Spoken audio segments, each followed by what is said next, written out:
Magandang magandang araw po. Ako po si Andrick Cianwahe, 17 years old.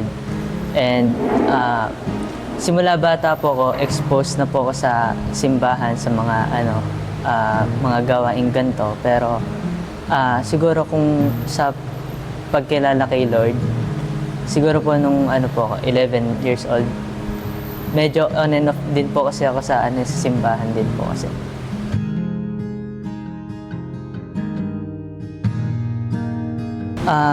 Pagiging madali maimpluwensyahan. Kasi meron po akong mga syempre sa school or di kaya sa mga kaibigan na hindi may iwasan na meron silang mga kumbaga parang mga maling influence sa akin sa mga habits nila na nagagaya ko, na parang napapaisip din po ako na parang ako ba talaga to, or parang ginagaya ko lang sila para maging belong sa kanila. Tsaka doon ko po na na parang teka, parang medyo pala to, hindi ito yung parang dapat na gawain ng isang Kristiyano.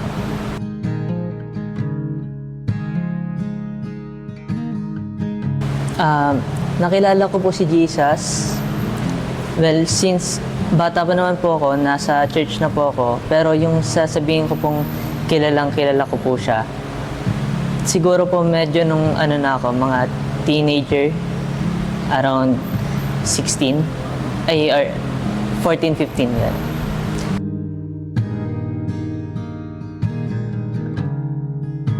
May mga gusto po akong baguhin sa sarili ko. Una-una sa mga, yun nga po sa kanina, sa influence ng mga tropa, ganyan, sa mga, na parang nahihirapan akong baguhin, na parang naghahanap ako ng parang makapag-influence sa akin na mabuti.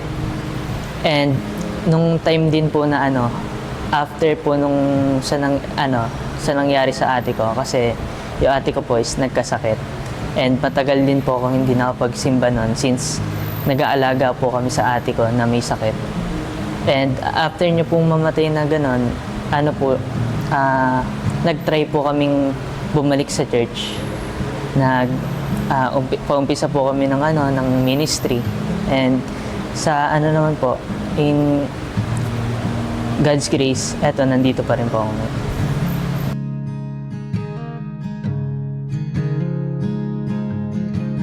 Masasabi ko po mas greater yung plan ni God kaysa sa plano ko.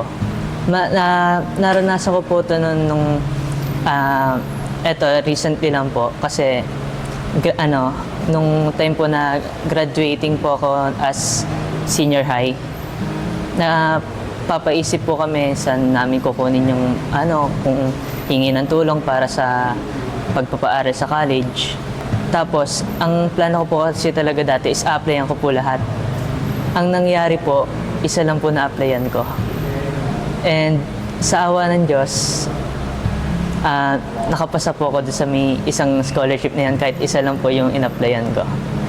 Doon ko po nakita na pala, may yung plano ni God, mas okay pala kaysa sa plano ko. Kasi sa plano ko na applyan lahat, na hindi ako titigil hanggat hindi ko na-applyan lahat. Ang nangyari po is isa lang na-applyan ko, and ang maganda po doon, nakapasa po ako.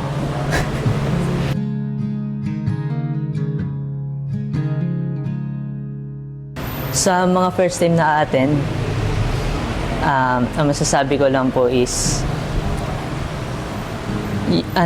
i-enjoy nyo lang yung time nyo na nandito sa simbahan, and malay nyo, ma-discover nyo yung sa sarili nyo na dapat, hindi naman sa dapat, pero na masaya kayo dito, and baka nyo yung mga answers sa mga mga tanong nyo, and sa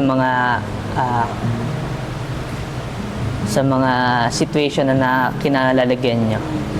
And ang masasabi ko lang din is masaya kami na nandito kayo, at sana makasama pa namin kayo ulit.